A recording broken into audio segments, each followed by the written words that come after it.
Welcome to BIG5D TV, a show dedicated to news and insights for the Africa Middle East local digital ecosystem. BIG5D TV is brought to you by Big5 Digital. This episode of BIG5D TV features an interview with Grant Greeff.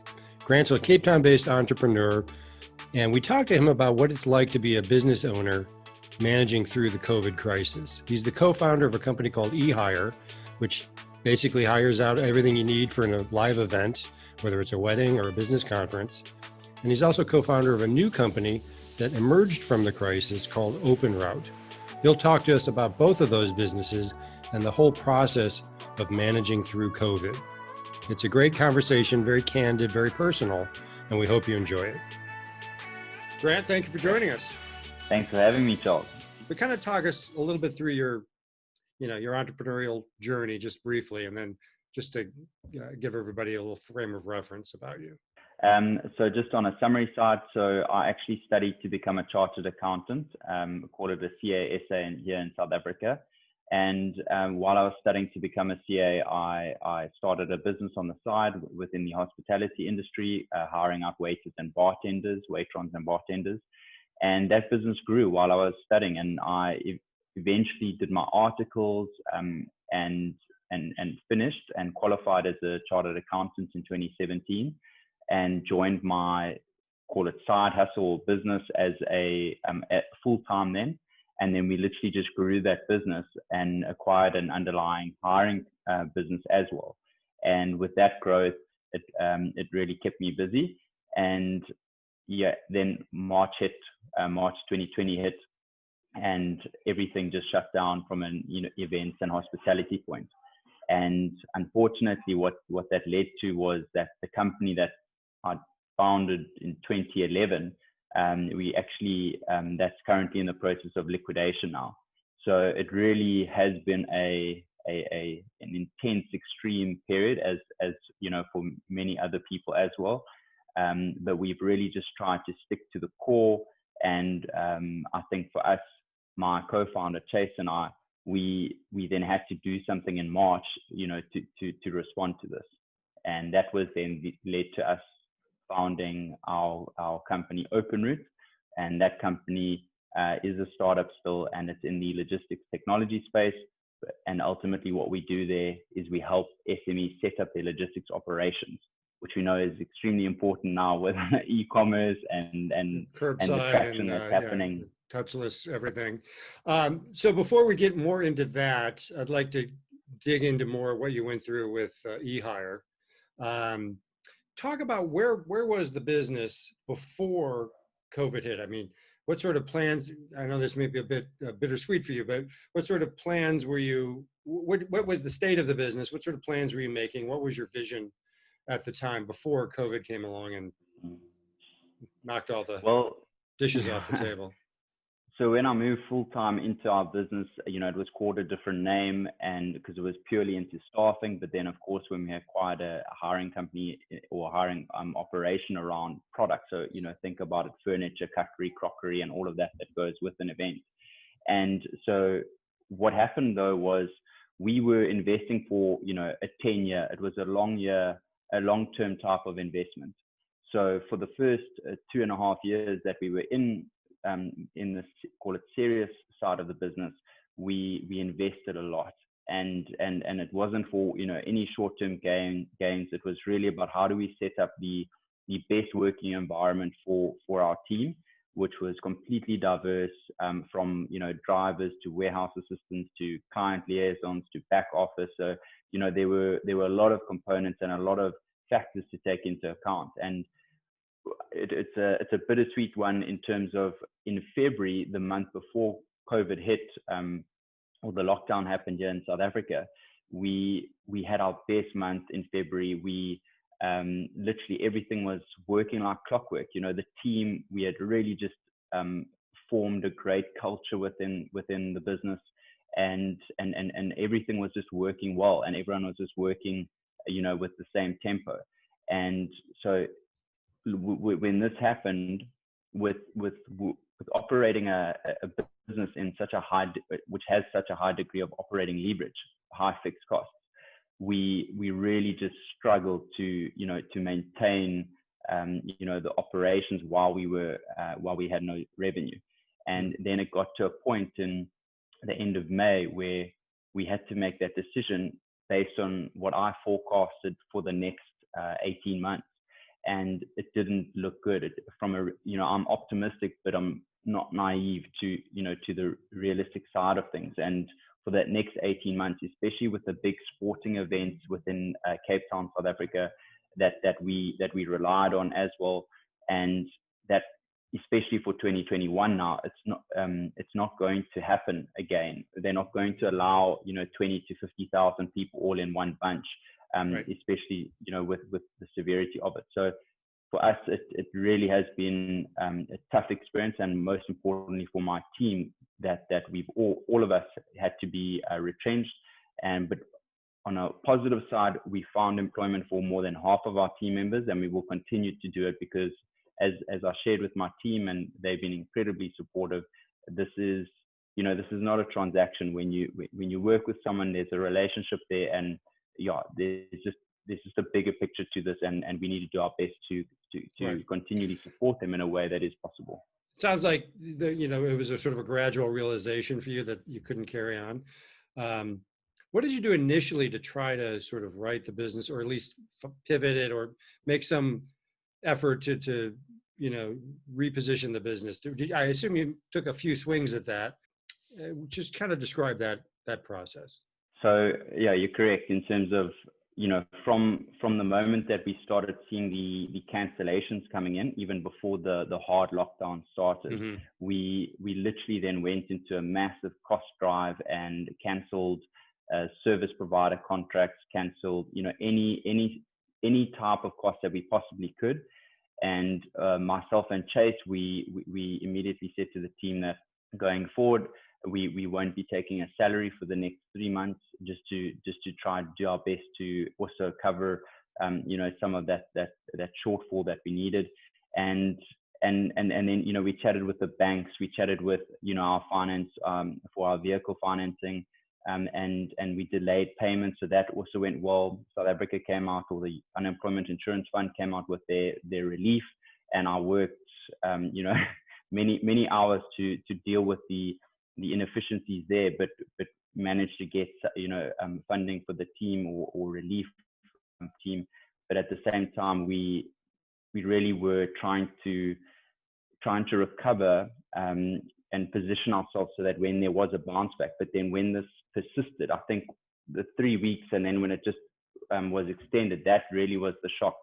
And I think a lot of people caterers, they went into delivering food and so on, but that wasn't something that we could have done.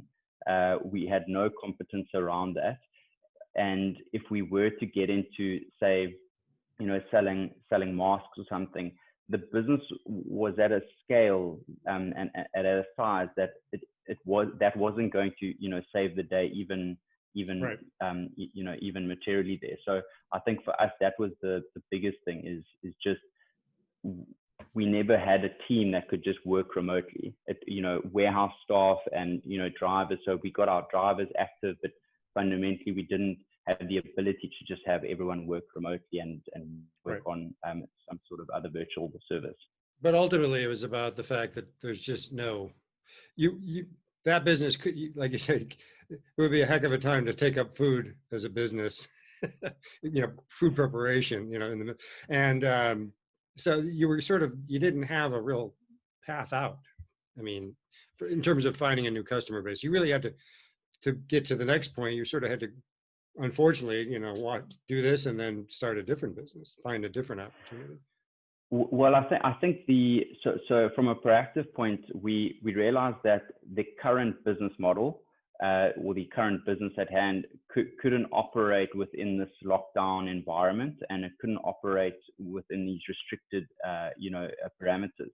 So what Chase, my co-founder, and I did is we founded very quickly in March when this was happening. We founded this company that revolved around logistics technology. And the reason being is we said, well, where do we spend our time? Do we spend our time on something that that really doesn't have the ability to grow within this very, very, pressured situation or kind of community now. And we realize we need to apply our time in an area where we know that there is a behavior change happening. We know that we've got the competence and the skills to actually execute. And so that's why we founded OpenRoute then, is because we really could do that. And we had customers from literally the first week that we started. So I think we saw that as a opportunity to kind of cover at least some of the costs while this lockdown was taking place. But we didn't. This wasn't sustainable to go for this long. And I think from our side, it was then just getting to that decision at the end of May, where we said, like, do you throw good money after bad, and what is happening? And from my forecast and my calculations, this was and will still go on for up to 18 months. So it's really going to, from the short term. Your assumption was that things weren't going to improve for 18 months. That you would have to. Yes. If you couldn't survive 18 months, there's no point in carrying on. Yes. Okay. Fair enough. So when you started the new business, and I'd like to hear more about it in a moment, but when you started that, just to be clear, was the assumption that you would operate this sort of in parallel while the other business sort of held on, presuming that business would hang on and eventually recover? That was the initial assumption, and it later became 100%, different. That evolved. When the lockdown was extended, for the third time. Yeah. So your assumption hasn't changed, that were you to keep EHire alive in some way, that it would still be an 18-month forecast? Still staying from what we've seen in the data and from the existing companies in the industry, that what we've seen is that it still remains the same. It still remains extremely depressed, the environment, the economic activity around events. But at the same time, from an EHire point of view, we've still unfortunately held that separately, the actual website online. So we're actually going to keep that as an online only events directory / portal to connect event hosts with trusted event providers, including hiring businesses. So I think we're trying to make the most of the brand that we had, and I think that it's going to be very interesting to see in the future, because we did believe that we built a very credible brand, and I think that there's a lot of people out there that would benefit from connecting with trusted, verified, and vetted event providers. So you mentioned something before, which was behavior change, which is kind of ring a bell, because I've had a few conversations with thought leaders about what it means to be to seek opportunities in environments like this, and the key thing is to find a behavior change and then build a business around that you think is going to be a long-term permanent behavior change. And that behavior changes usually emerge from crises like this. So talk us through what you saw and what you decided, okay, this is our opportunity.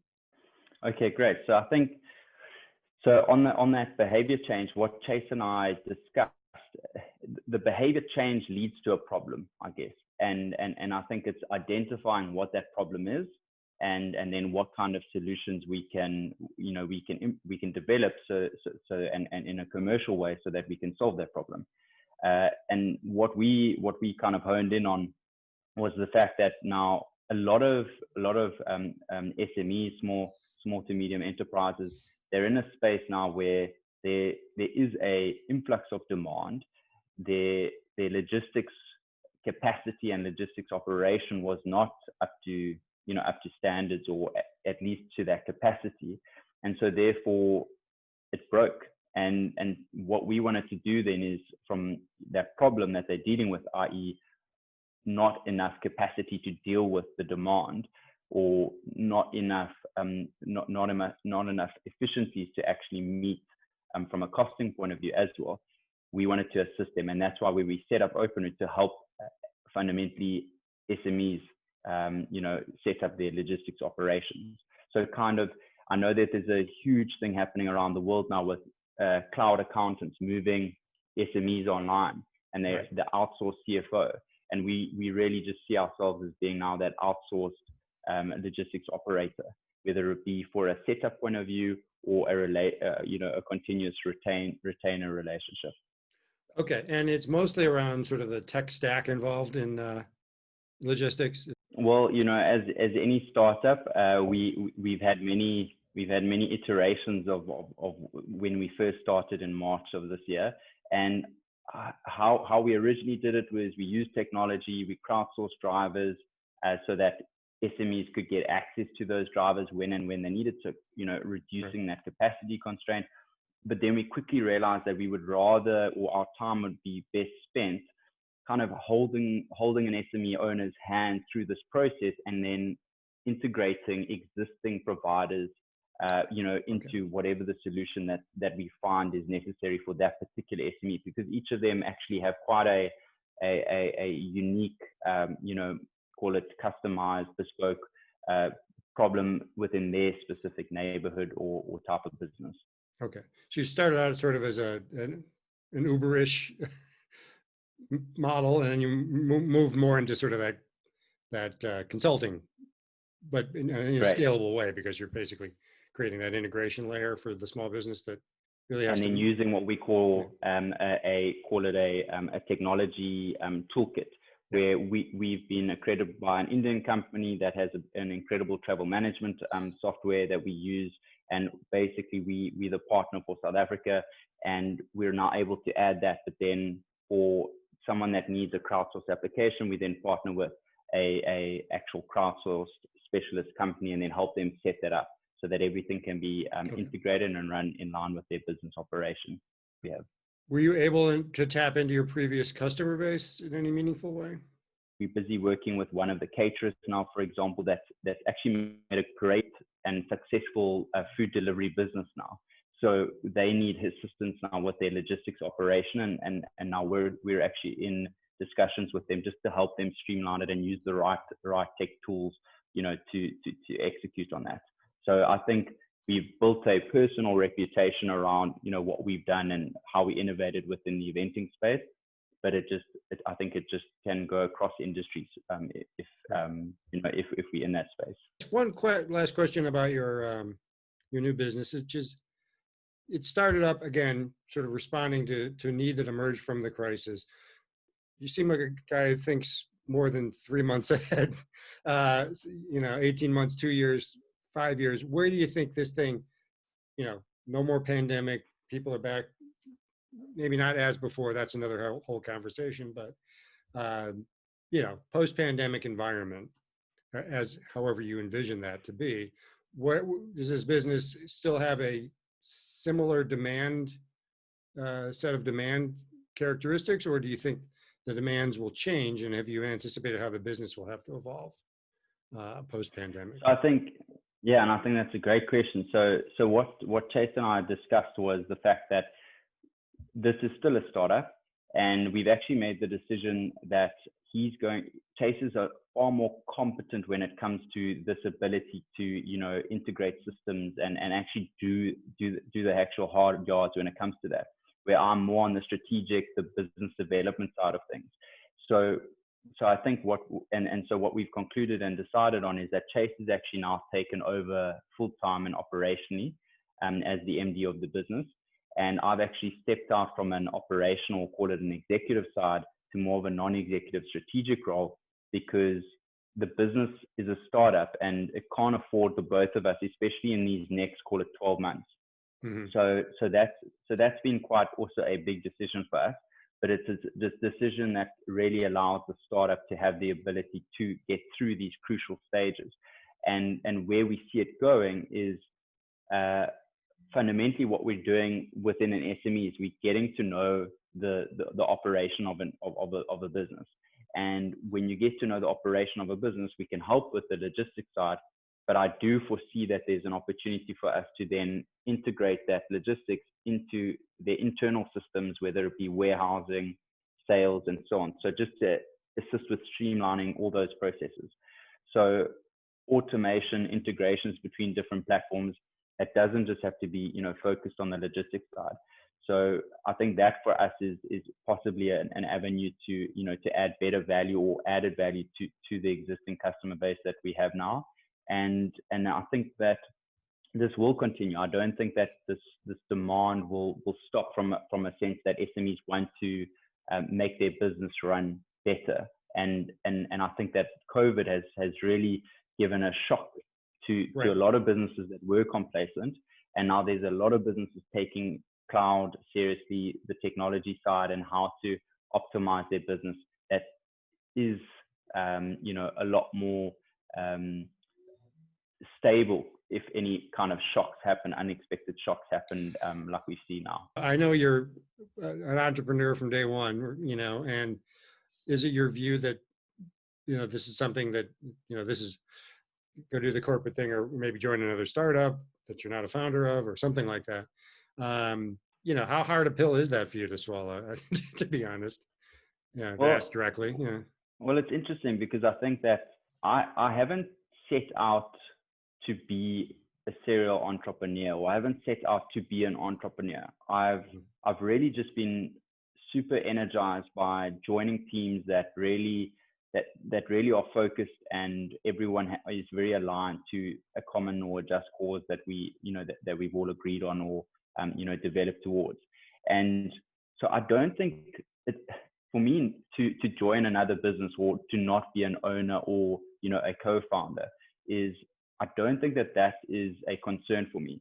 The biggest thing is that I really just want to continue in this path of being in an environment where you can really focus on building the best possible environment for a business to actually, grow and a team within it to be successful.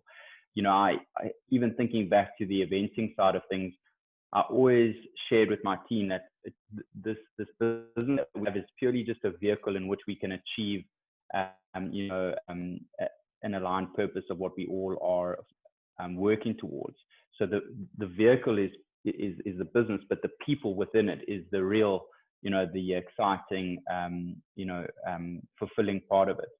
Those relationships that you build. So, and fortunately I shared, I'm very open and transparent, what I share online and on LinkedIn especially. And I was super humbled by the amount of people that connected with me after I shared that I'm going to take, a position elsewhere, and I'm just looking to, join an exciting team. And fortunately now, actually today was my first day joining a drone technology group. Oh, so you have something. Okay. Then I'm maybe a few days behind on your LinkedIn post. So no, that's I haven't awesome. shared this yet. I haven't actually shared this yet. Well, that's amazing. Anyway, thank you very much. This has been a really good conversation. I really appreciate you coming on and being so open with us. So thank you very much, and best of luck. Thank you so much for having me. Thanks so much, Charles. See you soon. Okay, take care.